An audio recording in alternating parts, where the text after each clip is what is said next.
And I find all over the world where I go now, in Ireland and London. I was actually at the rally in London, the Protest the Pope rally, where a few hundred people were called out and 20,000 showed up when Joseph Ratzinger came to town last September. And the people there in that crowd, when I was speaking, this Irish woman ran over to me and gave me a big hug and said, "I saw your film."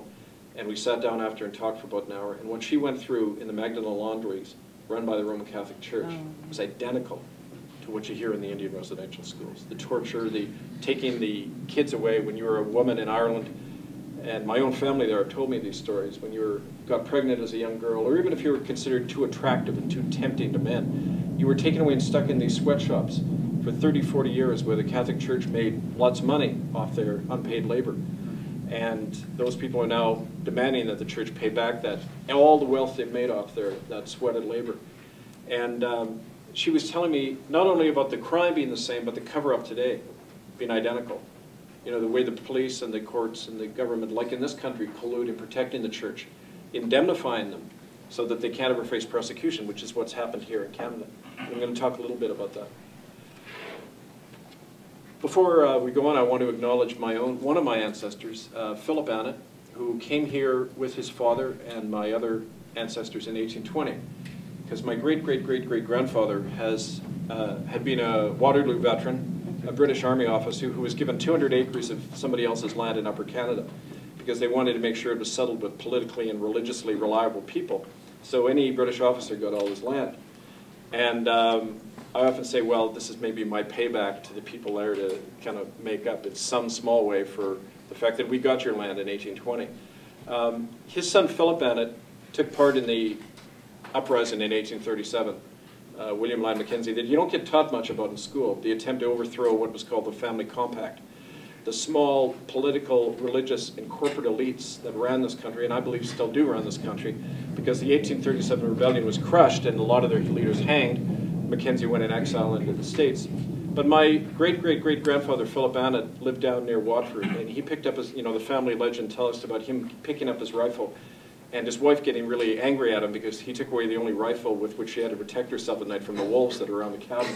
But he went off, and they tried to reach York here to join Mackenzie, and they didn't get there in time because by then it had been scattered and broken by the local Tory militia.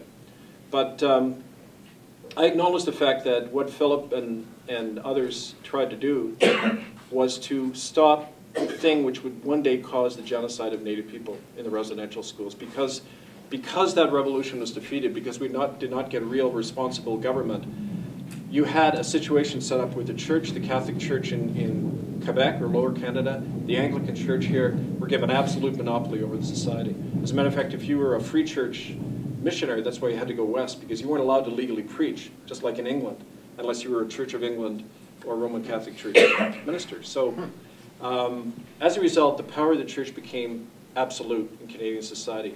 And that's why when the residential schools were set up in the 1880s, where the Canadian Pacific Railway linked the country, and the ruling class here had to solidify their power because the Americans were trying to grab the whole West Coast, they had to settle that area quickly. So they turned it over to the church.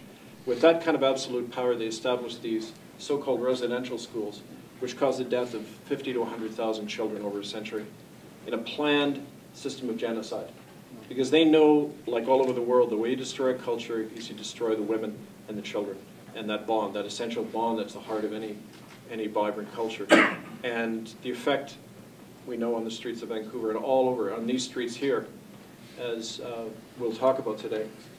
So I want to put that in the context that it's because we live in a neo-colonial society, if you like, where church and corporate and government oligarchies rule unopposed. That's linked with the reality of the genocide in this country, and we've got to make those links all the time. For me, it's a question of, well, how do we deal with that? Growing up in that culture, I was blind to many aspects of it, and so when I began to find out as a United Church minister on the West Coast about these things, I had that naive assumption that all I had to do was write to the head office of the United Church about it, and the problem would be fixed. Because when I was raised in the United Church, I didn't know anything about kids being killed in residential schools. Where I grew up in Winnipeg, I'd never even met an Indian kid, even though they were right in the North End, because I was told never go into the North Right. End. That's where the communists and the Jews and the Indians hung out. So we stayed down there in River Heights, and we just never went across the river.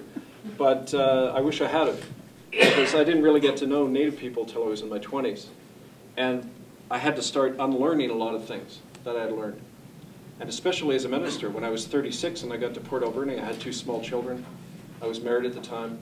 And when I began to hear stories, the very first Native family I ever visited described, and we'll show this in the brief clip of the film after I talk, the very first story, and many, many stories after that, told me of killings that had occurred within the United Church Residential School, of the burials in the hills behind the school.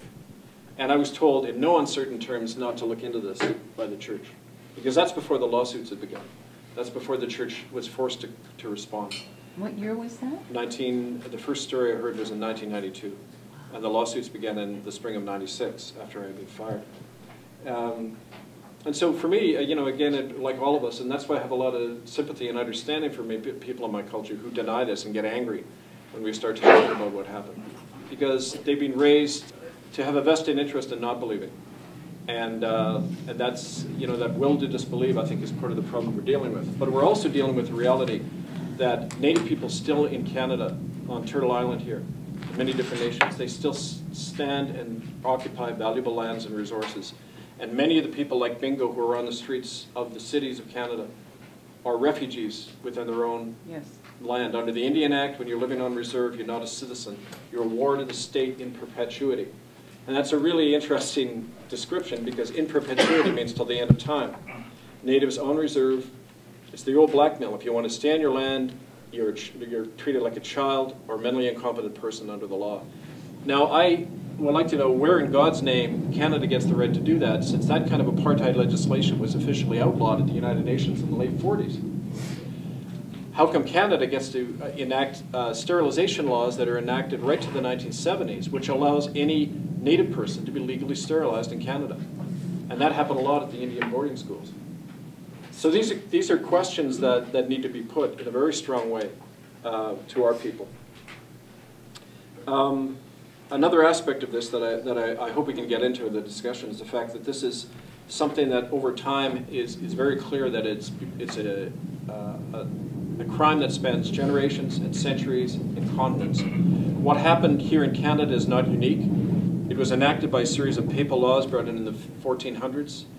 2 of them, the papal bull Romanus Pontifex in 1455, where the Pope Nicholas said, because it was considered that the Pope owned the whole world, and he had the right to give or take away anybody's country to anybody he didn't like. And he said that Christian kings have the absolute duty to conquer and subject all what he called Saracens and pagans, which was everybody who wasn't a Catholic, to perpetual slavery and to take their land, because not being Christians, they were non-competent. This later got translated in the sterilization laws in America and Canada, where it was said an Indian could be sterilized because they weren't mentally competent, not being a Christian, not being as civilized as we from Northern Europe are. And of course, we in Northern Europe have such a great track record when it comes to human rights. But, yeah, ask my people in Ireland, exactly. So, these laws, and the one that followed that, and, there's a good book called The Bad Popes, where it talks about the history of the medieval popes. And the guy who actually signed the Inter Caetera Bull, and I love that word, actually, bull. I think it's very descriptive. But, the Inter Caetera Bull in 1493, Alexander VI was a Borgia. They were one of the wealthy families that controlled the Borgias, and the Medicis were like killing each other to control the Vatican. And one of the Borgias got in as Alexander VI. He was the father of Lucretia Borgia, who you might have heard about. She was his illegitimate daughter, and he raped her and had a child by her. So this is the guy who was kind of morally going to tell the world, the way things were going to run. And Alexander VI took a map of the world and he drew a line down it. And everything on the left side, Spain got, and everything on the right, Portugal got, including Brazil, which is why they speak Portuguese. And so all of Africa and Asia and Brazil was Portuguese, and the Western Hemisphere was Spain's. And these are the laws by which, since then, they've legitimated everything. Because under the so-called law of discovery, if you were a white power and you got to that land first, it was yours. Nobody else had the right to come in and get it. That's, you know, those papal bulls have never been revoked by the Vatican, despite numerous demands by them from people all over the world to do that. So just in closing, and then we'll show a little clip and we'll open this up for your thoughts and whatever you want to offer. For me, this is an issue that, not an issue, this is a reality in our life that encompasses everything. It is something that we are putting before the conscience of the world through a tribunal which is convening in London. Because September. In London in September, yes. London, England. London, England, not Ontario. Although we could do one in London, Ontario too if you want. One of the things that we hope to do by that is to unite groups from, so far, 5 countries. Ireland, Australia, Canada, the US, and England. And there's also political interest in Italy and Germany from politicians there to actually get the European Parliament to endorse a motion to have Canada investigated for genocide. And that's something that, you know, we can talk about more. But through all of this, I think it's essential to realize that we have tremendous amount of support and allies just among ordinary people of goodwill, and I've experienced that. One of the things I did last time I was in England a few weeks ago, there's a very famous case of a young girl called Holly Grieg, who was a Down syndrome child who was raped by her father, and when the family tried to prosecute him, they found themselves in deep water with the authorities because this man was part of an extensive pedophile network involving the Attorney General of Scotland, a former member of the Blair Cabinet, and others. And they have rallied. I went into this conference hall in Stafford, England, where there were 300 people, all of them parents, every single one of them describing how their child had been taken out, put in the home of known pedophiles. This was the norm there. And when you scratch the surface in Canada, you find the same thing. Indigenous people get it worse, of course, but it's the same process, open warfare on our children. And this is one of the issues we're going to be looking at, international child trafficking and the very wealthy interest behind it.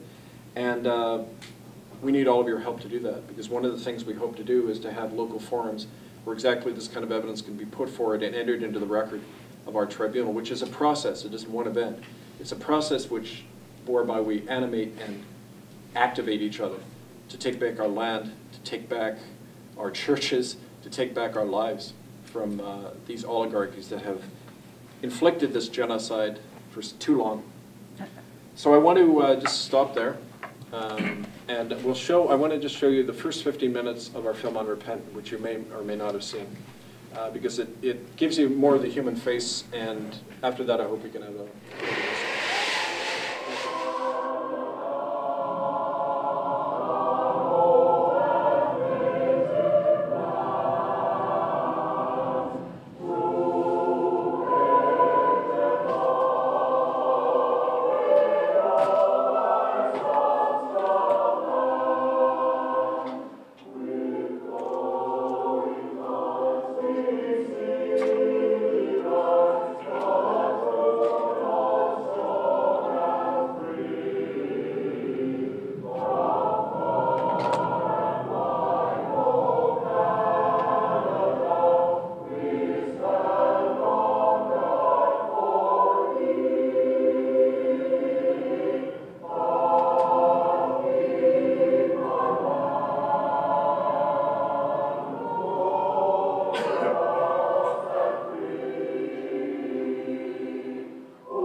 Side, we can commit any crime. We're absolved individually from that crime by believing that we have a higher sanction. And that's the danger of religion, in that it allows people to do that. It allows them to kill without a shred of conscience.